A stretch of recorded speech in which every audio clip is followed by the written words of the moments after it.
बुलंदशहर के सिकंदराबाद से बड़ी खबर सामने आ रही है, जहां गुलावटी रोड पर मंगलवार को एबीसी केबल लाइन में अचानक स्पार्किंग होने से आग लग गई, जिससे इलाके में अफरा तफरी का माहौल बन गया। प्रत्यक्षदर्शियों के मुताबिक भीषण गर्मी और बिजली लाइन पर बड़े लोड के कारण केबल में स्पार्किंग हुई। आग लगते ही केबल से पटाखे जैसी तेज आवाज आने लगी और उड़ती चिंगारियां पास की एक दुकान के पर्दे पर जा गिरी। पर्दे में आग लगते ही स्थानीय लोगों ने तुरंत बिजली विभाग को सूचना दी और विद्युत सप्लाई बंद कराई। गनीमत रही कि समय रहते बिजली काट दी गई, जिससे बड़ा हादसा टल गया और भारी नुकसान होने से बचाव हो गया। देखिए हमारे सहयोगी प्रदीप पंडित की ये खास रिपोर्ट।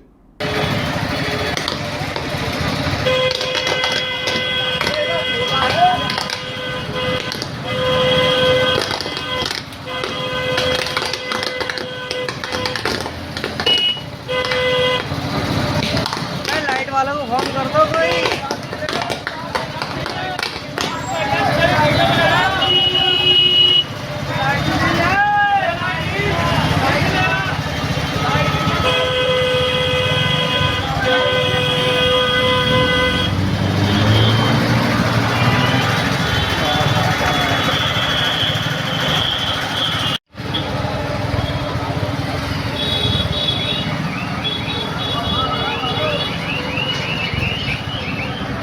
सुनील भाई